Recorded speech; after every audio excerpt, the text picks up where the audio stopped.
திருவன் சரணாயி.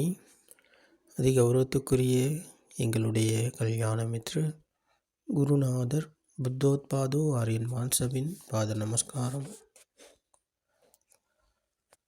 இப்போ நம்ம பார்ப்போம், இன்றைய உலகத்தில் வாழும் மனிதர்கள் ஒரு மனிதரை எடுத்துக்கொண்டால் அந்த மனிதர் வாழ்கிறது மற்றவர்கள் மீது பிழையை கூறிக்கொண்டு மற்றவருடைய பிழையை பார்த்து தான் வேறு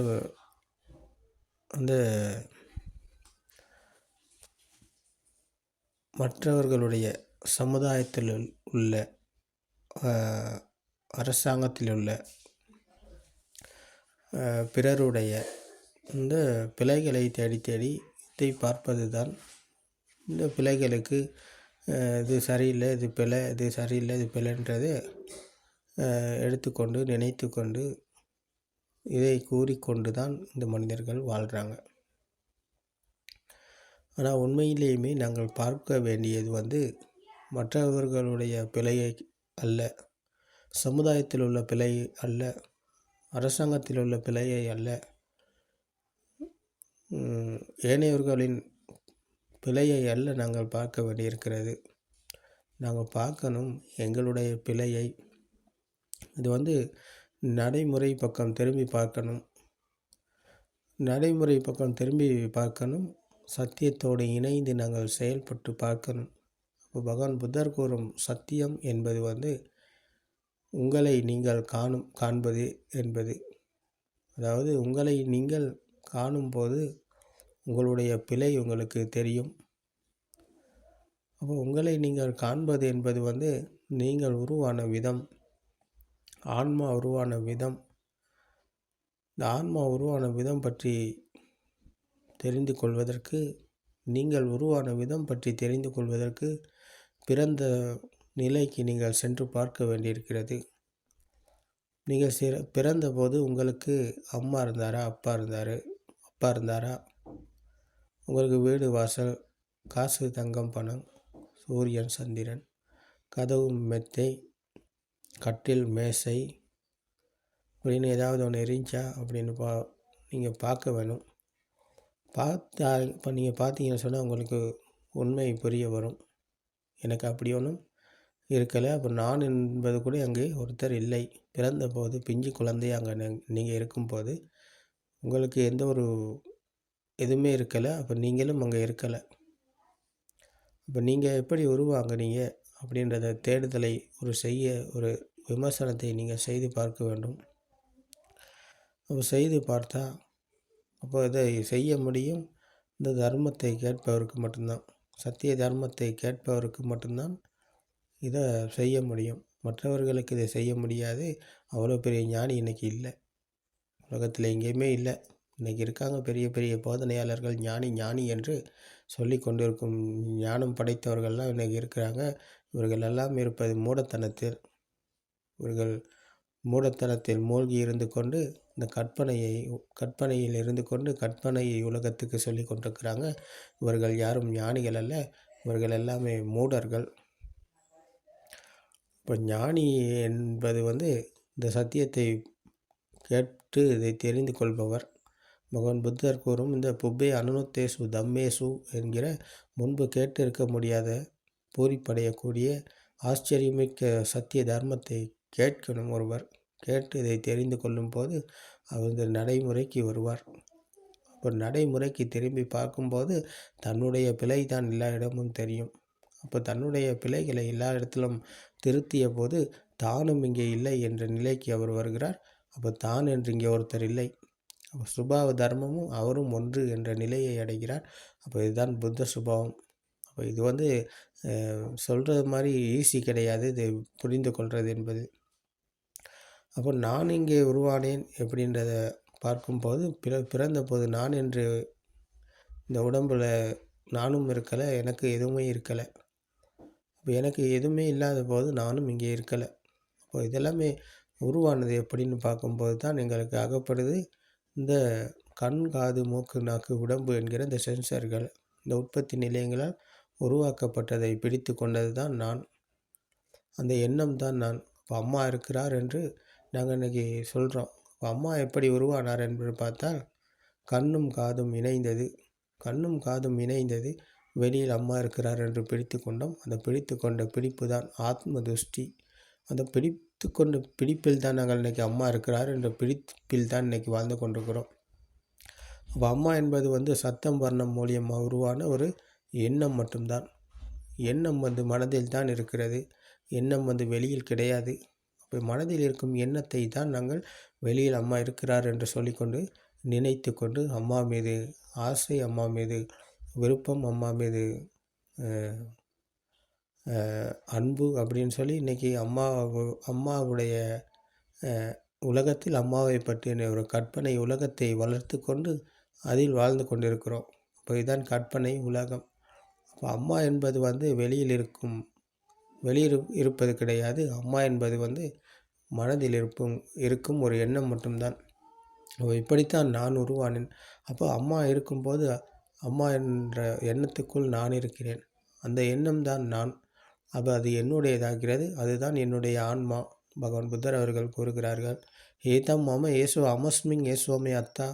நான் என்னுடைய ஆன்மா என்பது இந்த உடம்பில் எங்கேயுமே ஒன்று கிடையாது. இந்த உடம்பில் நான் என்று ஒருத்தர் இல்லை. நான் என்னுடையது என்று இந்த உடம்பில் எங்கேயுமே கிடையாது. என்னுடைய ஆன்மா என்று இங்கே இதில் எங்கேயுமே இல்லை. அப்போது எடுத்துக்கொண்ட எண்ணத்தில் தான் நான் இருக்கிறேன். வெளியில் இருக்கிறது என்று எடுத்துக்கொண்ட எண்ணம் தான் நான். அது என்னுடையதாகிறது. அது என்னுடைய ஆன்மாவாகிறது. அப்போ நான் என்னுடைய ஆன்மா என்பது வெளியில் இருக்கிறது என்று பிடித்து கொண்ட பிடிப்பு தான் ஆன்மா என்ற துஷ்டி. ஒரு துஷ்டியில் தான் மனிதர்கள் எல்லாருமே வாழ்ந்து கொண்டு இருக்கிறாங்க. ஒரு துஷ்டியில் வாழும் மனிதர் எல்லாத்தையும் பிழைய பார்ப்பார். வெளியில் தான் அவர் பிள்ளை, இவர் பிள்ளை, அது நடக்கிறது பிள்ளை, இது செய்கிறது பிள்ளை, அப்படி செஞ்சுருக்கக்கூடாது, இது இப்படி நடந்திருக்கணும் அப்படின்றத வெளியில் இன்றைக்கி பிரச்சனையை சொல்லிக்கொண்டு பிழைகளை சொல்லி கொண்டு இருக்கிறாங்களே தவிர, இவர்களுடைய பிறப்பு எப்படி நடந்துச்சு, இவர்கள் எப்படி உருவானார்கள், இப்போ இது எப்படியெல்லாம் உருவானது என்ற துஷ்டி இவர்களுக்கு தெரியாது. அப்போ இந்த ஆத்ம துஷ்டியில் இருக்கும் மனிதர் வெளியில் உள்ள பிரச்சனையை தான் தேடிக்கொண்டிருக்கிறார். இன்றைக்கி உலகத்தில் 99% இதைத்தான் இன்றைக்கி சொல்லி கொண்டு இருக்கிறாங்க. இதை தான் செய்து கொண்டு இருக்கிறாங்க. இப்போ அரசியல் ரீதியிலான எவ்வளோ பிரச்சனைகள், அப்போ பொருளாதார ரீதியில் சமூகத்தில் நிறைய பிரச்சனை இருக்குது. அப்போ இதெல்லாம் இன்றைக்கி நியூஸில் எந்த சேனலில் போட்டாலும் நியூஸில் போய்கிட்டே இருக்குது. அப்போ இதைத்தான் இன்றைக்கி மனிதர்கள் பேசிக்கொண்டும் பார்த்து கொண்டும் இதைத்தான் சொல்லிக்கொண்டு இருக்கிறாங்க. அப்போ இதை சொல்லிக்கொண்டு பேசிக்கொண்டு இருப்பதனால யாரும் துன்பத்திலிருந்து விடுதலை அடைய முடியாது. இன்னும் பிரச்சனை அதிகமாகி கொண்டே போகுமே தவிர, இவர்களுக்கு துன்பம் அதிகமாகி கொண்டே போகுமே தவிர, இவர்களுக்கு யாருக்குமே துன்பத்திலிருந்து விடுதலை அடையும் வழி கிடையாது. அப்போது மனம் உருவான விதம், ஆன்மா உருவான விதம் பற்றி தெரிந்து கொள்பவர் இந்த சத்திய தர்மத்தோடு இணைகிறார். சத்திய தர்மத்தை கேட்பவருக்கு தான் இது தெரியும். இப்போ தெரிந்து கொண்டவருக்கு தான் இதை புரிந்து கொள்ள முடியும். புரிந்து கொண்டவர் இந்த ஆத்ம துஷ்டியிலிருந்து விடுதலை அடையும் வழிக்கு வருகிறார். வழியில் வந்தவர் சத்திய ஞானம் அடைகிறார். சத்திய ஞானம் அடைந்தவருக்கு தான் கிருத்திய ஞானம், அதாவது மனம் உருவான விதம் பற்றி புரிந்து கொள்பவருக்கு தான் மனதில் மேலும் வழி பிறக்கிறது. அதுதான் வழிதான் கிருத்திய ஞானம். வழி என்பது வெளியில் எங்கேயும் நடப்பது கிடையாது. இது உல ரீதியிலான மாற்றத்தோடு சத்திய ஞானம் அடைந்தவர் உல ரீதியிலான மாற்றத்துக்கு வருகிறார், முன்னேற்றத்துக்கு வருகிறார். அதாவது எண்ணங்களில் உண்மை அல்ல, மனதின் மாயை என்பதை புரிந்து கொள்கிறார். அப்போ எண்ணங்களில் உண்மை அல்ல என்கிற சத்தியத்தை புரிந்து கொண்டவர் சத்திய ஞானத்துக்குள் விழித்து கொள்ளுகிறார். சத்திய ஞானத்துக்குள் விழித்து கொண்டவர் அப்போ இந்த ஞானத்தோடு தான் அவருடைய பயணம் மேற்கொள்ளப்படுகிறது. அப்போது எண்ணங்களில் அல்ல. அப்போ ஞானத்தின் வழியாக அந்த உணர்வு பூர்வமாக விழித்து கொள்கிறார். அந்த விழிப்புணர்வுக்கு வருகிறார். அந்த விழிப்புணர்வோடு தான் அவருடைய பயணம் மேற்கொள்ளப்படுகிறது. இதுதான் கிருத்திய ஞானம். இந்த கிருத்திய ஞானத்தின் வழியாக மனதின் மேலும் வழியில் அவர் பயணம் செய்கிறார். பயணம் செய்து முற்றுமுழுதாக மனதிலிருந்து விடுதலை அடைந்து கிருத்தக் ஞானம் அடைகிறார். கிருத்தக் ஞானம் என்பது தான் விழிப்புணர்வில் விழித்து கொண்டவருக்கு மனதில் இருந்து எரிந்து கொண்டிருந்த தீ அணைய முற்றுமுழுதாக அணையப்பட்ட சுபாவம். மனதில் தான் தீ எரிந்து கொண்டிருக்கிறது. மனிதர்களுக்கு. வெளியில் வெளியில் அல்ல தீ எரிகிறது, மனதில் தான் தீ வைக்கப்பட்டு எரிந்து கொண்டிருக்கிறது. இது இன்றைக்கி யாருக்கும் தெரியாத உண்மையாக இருக்கிறது. இப்போ இந்த தீ அணையப்படுகிறது. இந்த சத்திய ஞானத்தின் வழியாக இப்போ சத்திய ஞானம் அடைந்த கிருத்திய ஞானம் வழியில் பயணம் செய்யும்போது இவருக்கு கொஞ்சம் கொஞ்சமாக தீ அணையப்பட்டு முற்றுமுழுதாக தீ அணைந்த சுபாவம் தான் கிருத்தக் ஞானம். அந்த கிருத்தக் ஞானம் அடைந்தவர் புத்த சுபாவத்தை அடைகிறார். அப்போ அவருக்கு மறுபடியும் எண்ணங்கள் உண்மையாகாது, மனதின் மாயை உண்மையாகாது. கற்பனை உலகத்திலிருந்து விடுதலை அடைந்த ஆர்ய ஸ்ராவக புத்த என்ற சுபாவத்தை அடையும் புத்த சுபாவத்தை அடைபவர் இவர்தான். அப்போ இந்த சத்தியத்தை தான் பகவான் புத்தர் அவர்கள் இந்த உலகத்துக்கு போதனை செய்தார்கள். அப்போ இது இன்றைக்கி துர்லபமாக இருக்குது. துர்லபம் மனுஷத்தான் துர்லபம் சத்தர்ம சிரவணம் துர்லபம் பிரதிரூப தேச வாசோச்ச துர்லபம் சன சம்பத்தி என்று பகவான் புத்தர் கூறிய இந்த துர்லபமான மனித பிறவியில் துர்லபமான சத்திய தர்மம் இன்றைக்கி கேட்குது. அப்போ துர்லபமான நாங்கள் இன்றைக்கு எந்த பிரதேசத்தில் எங்கே வாழ்ந்தாலும் இந்த உலகத்தில் எங்கே நாங்கள் எந்த மூலையில் இருந்தாலும் இது இன்றைக்கி கேட்கக்கூடியதாக இருக்கிறது. அப்போது அந்த காலத்தில் புத்த காலத்தில் பகவான் புத்தர் அவர்கள் ஒரு மனிதருக்கு சத்தியத்தை போதனை செய்வதற்காக கால்நடை மூலியமாக கிலோமீட்டர் கணக்கில் போனார், நடந்து போயிட்டு இந்த சத்திய தர்மத்தை போதனை செய்தார். ஒரு மனிதராவது இந்த சத்திய தர்மத்தின் புரிந்து கொண்டு வரும் துன்பத்திலிருந்து விடுதலை அடைந்தால் அது மகாபெரும் காரியம் என்று எண்ணினார் பகவான் புத்தர் அவர்கள். அதைத்தான் பகவான் புத்தர் அவர்கள் நடை வழிபாதையில் சென்று தர்மத்தை போதனை செய்தார்கள். ஆனால் அது இன்றைக்கு மாறுபட்டு இருக்கிறது. இந்த தொழில்நுட்ப வசதியின் காரணமாக இன்றைக்கு ஒரு இடத்தில் இருந்து கொண்டு எங்களுக்கு இந்த உலகத்துக்கு இந்த செய்தியை சொல்ல முடிகிறது. அப்போ நீங்கள் எந்த உலகத்தில் எங்கே இருந்தாலும் இந்த சத்தியத்தை புரிந்து கொள்வதற்கு இந்த சத்திய தர்மம் உங்களுக்கு துணையாக இருக்கிறது. அப்போ நீங்கள் எங்கே இருந்தாலும் இதை கேட்பீர்களானால் இதை காது கொடுத்து நீங்கள் நின்று இதை கேட்டீங்க சொன்னால் உங்களுக்கு இது புரிய வந்துச்சுன்னு சொன்னால் நீங்கள் இதை நடைமுறைப்படுத்தி பார்ப்பீங்க. ஏன்னா இது நடைமுறை பக்கம் தான் முழுதாக இருக்கிறது. இது ஒரு சிலபஸ் அல்ல, ஒரு கற்பனை கதை அல்ல. நம்ம சிலபஸை போல் இதை வாசிச்சுக்கிட்டு போகிற மாதிரிக்கு ஒரு மைண்டுக்கு இது அகப்படாது. இது ஃபீலிங் ஒன்றுக்கு தான் அகப்படும். இந்த ஃபீலிங் தான் பகவான் புத்தர் அவர்கள் கூறுகிறார்கள் இந்த உணர்வு என்று. இந்த உணர்வுக்கு தான் அகப்படும். இந்த உணர்வுக்கு அகப்படும் இந்த ஃபீலிங்குக்கு விழித்து கொள்பவர் சத்திய ஞானம் அடைகிறார். அப்போ இதை சுத்தமே ஞானங்கிற அந்த கேட்கும் ஞானம் இருக்க வேணும் ஒரு மனிதருக்கு. அவருக்கு ஒரு தேடுதல் இருக்கணும். இந்த உலகத்தில் நான் பிறந்து இருக்கிறேன், வயசு போகுது, நோய் வாய்ப்படுறோம், இறந்து போகிறோம்.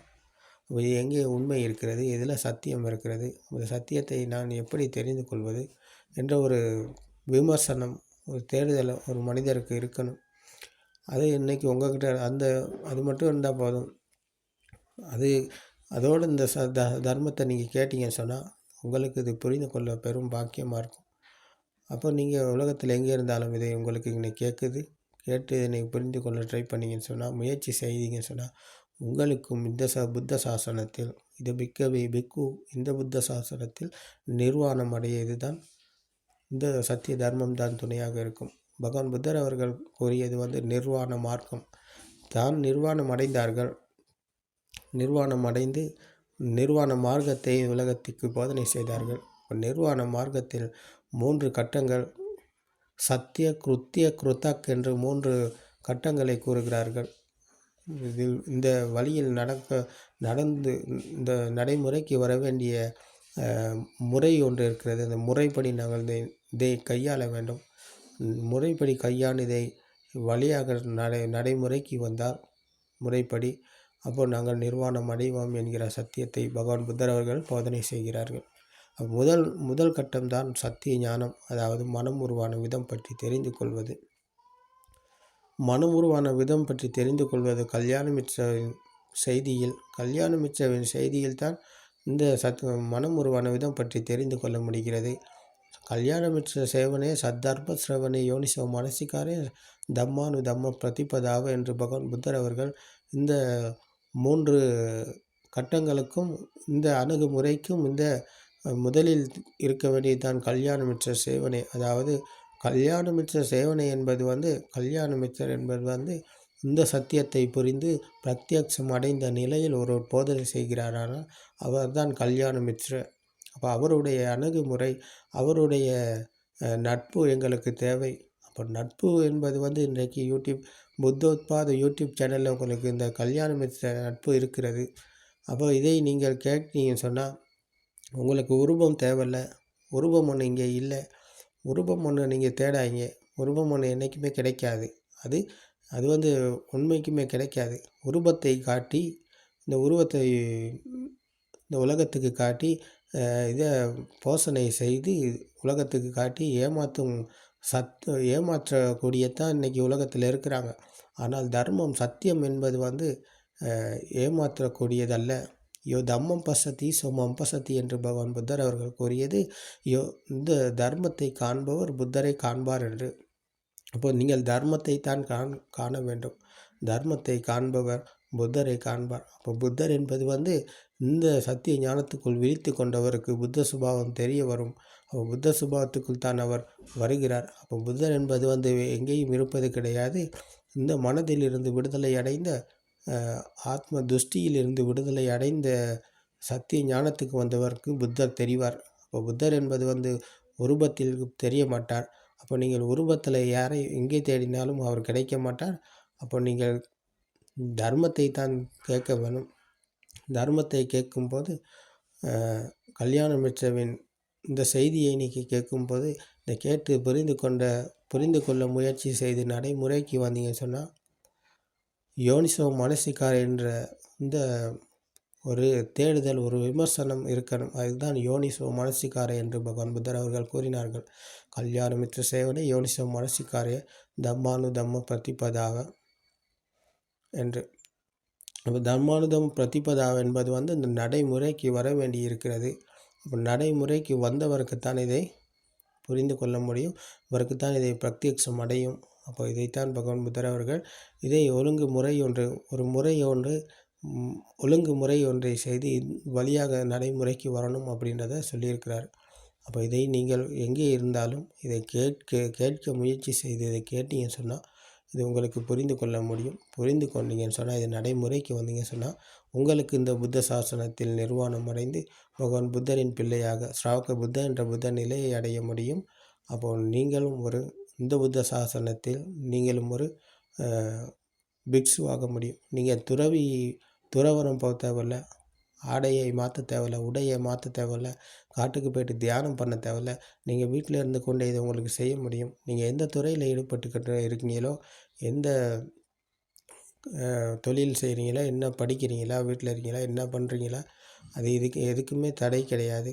இது உள ரீதியிலான மாற்றம், உள ரீதியிலான முன்னேற்றம். உள ரீதியிலான முன்னேற்றம் அடைய வெளியில் செய்கிற எந்த காரியமும் தடையாக இருக்காது. அப்போ தடையாக இருப்பது இங்கே எதுவுமே கிடையாது. அப்போ இந்த சத்திய ஞானம் வழியாக விழித்து கொண்டு நடைமுறையில் வரும்போது அவர் உணர்வு பூர்வமாக வருகிறார். அப்போ இந்த உணர்வு என்பது உள ரீதியிலான மாற்றம். அப்போ உள ரீதியிலான மாற்றத்தை அடைய இங்கே எந்த தடையும் கிடையாது. துறவரம் போக தேவையில்ல, வீட்டிலேருந்து வெளியே எங்கேயும் போகிறதால தியானம் பண்ண காட்டுக்கு போக தேவையில்ல. அவர் சொன்னார், இவர் சொன்னார், யாருக்கும் ஒரு ரூபா கூட கொடுக்கவும் தேவையில்ல.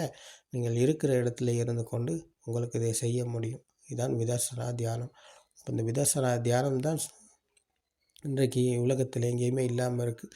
அந்த விதர்சனா தியானம் மூலியமாக அந்த சத்திய ஞானத்தை புரிந்து கொண்டு கிருத்திய ஞானம் வழியாக பயணம் செய்த கிருத்தக் ஞானம் என்கிற புத்த சுபாவத்தை அடைய இந்த சத்திய தர்மம் உங்களுக்கு துணையாக இருக்கும். திருவன் சரணாயி.